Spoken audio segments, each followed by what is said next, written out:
کل بھی ہمارے ساتھ اسی موضوع پر موجود تھیں جناب قاریہ سائمہ الوی صاحبہ، کل بھی انہوں نے بڑی سیر حاصل گفتگو کی اور آج پھر ہم اسی موضوع کو آگے لے کر بڑھائیں گے۔ محترمہ فرمائیے گا کہ حضرت علی المرتضیٰ شیر خدا رضی اللہ تعالیٰ عنہ کی زندگی کے ویسے تو بے شمار اوصاف ہیں، ہر باب اپنے اندر ایک علم کا سمندر رکھتا ہے اور سیکھنے کی گنجائش رکھتا ہے، لیکن آپ کی زندگی حیات مقدسہ کو آپ کس نظر سے دیکھتی ہیں کہ وہ ہمارے لیے کس طریقے سے باعث رہنمائی ہے؟ بسم اللہ الرحمن الرحیم۔ جی، حضرت امیر المومنین وصی رسول جانشین رسول علی بن ابی طالب علیہ السلام اسلام کی وہ عظیم ہستی ہیں کہ جن کی حیات مقدسہ کے ہر پہلو عظمیٰ کا احاطہ کسی عام انسان کے لیے مشکل ہی نہیں بلکہ ناممکن بھی ہے۔ جی بالکل ٹھیک فرمایا آپ نے، ناممکن ہے کیونکہ جس ماحول میں مولا کائنات پلے تھے وہ ماحول تو ڈیفینیٹلی بہت زیادہ پاکیزہ تھا۔ جی، کیونکہ آپ کی ذات فصاحت و بلاغت، قانون و عدالت کا سرچشمہ تھی، اور علی ابن ابی طالب علیہ السلام پر فیض الہی کی برسات دیکھنی ہو تو یہی کافی ہے کہ جو بیت اللہ تھا وہ بیت علی ابن ابی طالب بنا۔ سبحان اللہ، وَلَمْ يُولَدْ قَبْلَهُ وَلَا بَعْدَهُ مَوْلُودٌ فِي بَيْتِ الْحَرَامِ، علی علیہ السلام سے پہلے نہ کل کوئی مولود کعبہ تھا نہ آج کوئی مولود کعبہ ہے۔ اور جب علی کی مادر گرامی انہیں خانہ کعبہ سے باہر لے کر آئیں تو باہر کفار اور مشرکین کا ایک ہجوم تھا۔ اس ہجوم کی طرف دیکھ کر ابو الائمہ حضرت ابو طالب علیہ السلام نے ایک جملہ کہا، فرمایا ایھا الناس ولد فی الکعبۃ ولی اللہ، لوگوں سن لو، کعبہ میں جو بچہ آیا ہے یہ کوئی معمولی بچہ نہیں ہے، یہ اللہ کا ولی ہے۔ واہ واہ واہ واہ، پیدا ہوتے ہی مرکز ولایت علی کو قرار دیا، اور خود قرآن کریم میں ارشاد رب العزت ہوا انما ولیکم اللہ ورسولہ والذین آمنوا الذین یقیمون الصلاۃ ویؤتون الزکاۃ وہم راکعون۔ علی مرکز ولایت ہیں، علی سرچشمہ ولایت ہے، علی منبع ولایت ہے، جس کے نام کی تسبیح پڑھ کر فقیر ولی بن جائیں اسے علی ابن ابی طالب کہتے ہیں۔ واہ کیا جملہ بولا ہے آپ نے، واہ واہ، اور اس کے نام کی تسبیح پڑھ کر فقیر قلندر بن جائیں، فقیر ولی بن جائیں اسے علی ابن ابی طالب کہتے ہیں۔ اور اس کے بعد صرف پہلی غذا ہی آپ کی لعاب رسالت نہیں بنا بلکہ آپ لعاب رسالت پی کر جوان ہوئے۔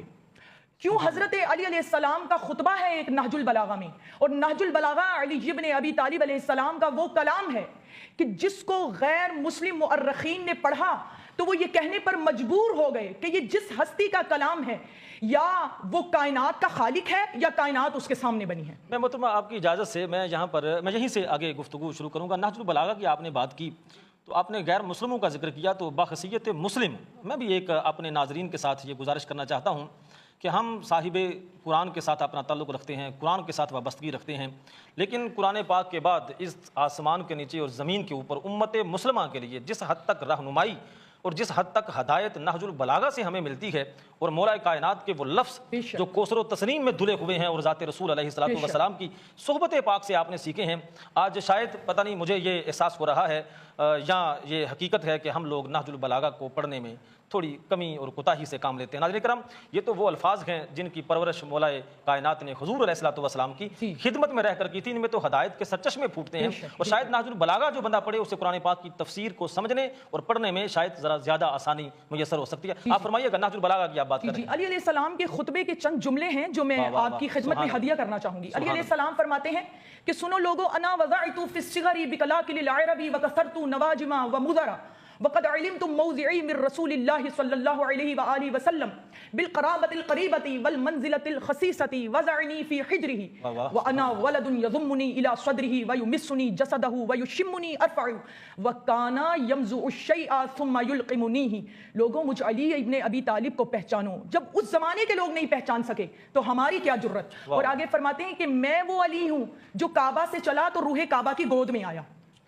جیسے ہی میں روح کعبہ کی گود میں آیا رسول اللہ نے اپنے سینے کے ساتھ میرا سینہ مس کیا، مجھے خوشبوئے نبوت سنگھائی، اور جب میری غذا کا وقت قریب آتا تھا تو رسول اللہ مجھے میری ماں کے حوالے نہیں کرتے تھے بلکہ غذا کا لقمہ باریک لعاب رسالت سے پیس کر میرے منہ میں دیا کرتے تھے۔ لوگوں، میں رسول اللہ کے ساتھ ایسے رہا، یہ مولا علیہ السلام کا جو جملہ ہے یہ سننے کے قابل ہے۔ فرماتے ہیں کہ میں رسول اللہ کے ساتھ ایسے رہا جیسے ایک بچہ اپنی ماں کے ساتھ رہتا ہے۔ رسول اللہ مجھے سلاتے تھے، مجھے غذا کے لقمے دیا کرتے تھے، اور پھر آگے جا کے فرمایا میں رسول اللہ کے ساتھ ایسے رہا جیسے ایک اونٹنی کا بچہ اپنی ماں کے سائے میں رہتا ہے۔ جس رسول کا سایہ نہیں ہے اس کے سائے میں پلنے والے کو علی ابن ابی طالب واہ کہتے واہ ہیں۔ واہ، کیا خوبصورت جملہ عامر صاحب، کیا خوبصورت جملہ کہ جس رسول کا سایہ نہیں ہے اس سائے میں پلنے والے کو مولا کائنات کہتے ہیں۔ سبحان اللہ، آپ نے بالکل فرمایا، میں یہیں سے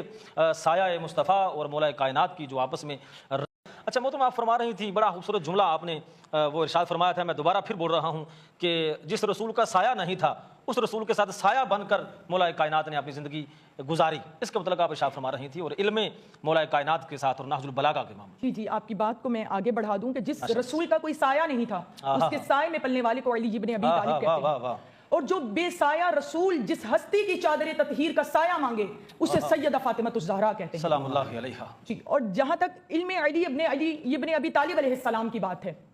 تو جو ہستی آغوش رسالت میں پلی ہے اس کے علم کا مقام کیسا ہوگا؟ آپ علیہ السلام تمام علوم دنیا سے واقف ہی نہیں بلکہ ان میں مہارت تامہ رکھتے تھے، علم لدنی سے مالا مال تھے، اور علم علی علیہ السلام کے متعلق رسول اللہ صلی اللہ علیہ وآلہ وسلم نے کیا خوبصورت حدیث کہی، فرمایا اعلم امتی من بعدی علی ابن ابی طالب، اعلم سب سے بڑا عالم، افعل التفضیل کا صیغہ استعمال کیا، میرے بعد اس امت میں سب سے بڑا عالم علی ابن ابی طالب ہے،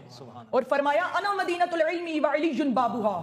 انا دار الحکمتی وعلی بابھا، میں حکمت کا گھر ہوں، علی اس کا دروازہ ہے، مجھ تک پہنچنا ہے تو پہلے علی ابن ابی طالب کے دروازے پہ آنا ہوگا، پہلے علی ابن ابی طالب کے دروازے پہ جھکنا ہوگا۔ اور خود علی علیہ السلام فرماتے ہیں کہ رسول اللہ نے مجھے 1000 باب علم کے عطا کیے اور میں نے ہر باب سے 1000 باب پیدا کر لیے۔ اللہ اکبر۔ اور حضرت عبداللہ بن عباس فرماتے ہیں کہ علم کے 10 درجے ہیں، مفسر قرآن، جی مفسر تاریخ اسلام، وہ فرماتے ہیں کہ علم کے 10 درجے ہیں جس میں سے 9 درجے علی ابن ابی طالب کو عطا ہوئے، اور 10ویں درجے میں کائنات کے علماء ہیں اور ان میں سے بھی پہلا نمبر علی ابن ابی طالب کا ہے۔ سبحان اللہ، کیا مقام ہے آپ کا، کیا مقام ہے آپ کا۔ اچھا، جو بندہ پھر مولا کائنات کو چھوڑ کر ذات رسالت، یہ صحیح حدیث پاک ہے، اس میں کوئی ایسا معاملہ نہیں ہے اور متفق علیہ حدیث پاک ہے، تو اس کے باوجود بھی اگر کوئی شخص مولا کائنات سے اپنی روحانی اور علمی وابستگی کے بغیر علم کے اس سفر کو طے کرنے کی کوشش کرے تو ناظرین کرام حدیث تو صاف بتاتی ہے کہ ان کو پھر جو اصل دروازے سے داخل نہیں ہوتے اس اور پیچھے سے یا کسی اور راستے سے مکان کے اندر داخل ہونے کی کوشش کرتے ہیں تو یہ چور دروازے کہلاتے ہیں، اور چور دروازوں سے بندے کو استفادہ نہیں ملتا۔ تو ہمیں اگر علم حاصل کرنا ہے تو مولا کائنات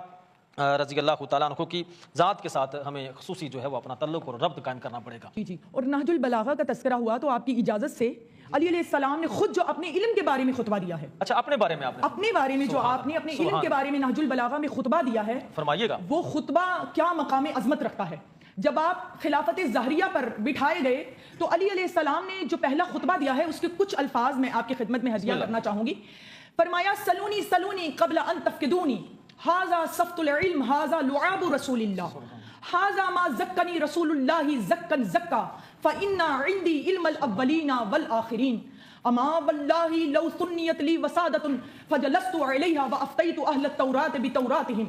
حتى ينطق التوراة فتقول صدق علي ما كذب لقد أفتاكم بما أنزل الله فيها وافتيت أهل الإنجيل بإنجيلهم حتى ينطق الإنجيل فيقول صدق علي ما كذب لقد أفتاكم بما أنزل الله فيها وافتيت أهل القرآن بقرآنهم حتى ينطق القرآن فيقول صدق علي ما كذب لقد أفتاكم بما أنزل الله فيها۔ فرمایا لوگوں دیکھیے کیسا دعویٰ علی ابن ابی طالب نے کیا، فرمایا لوگوں جو پوچھنا چاہتے ہو مجھ سے پوچھو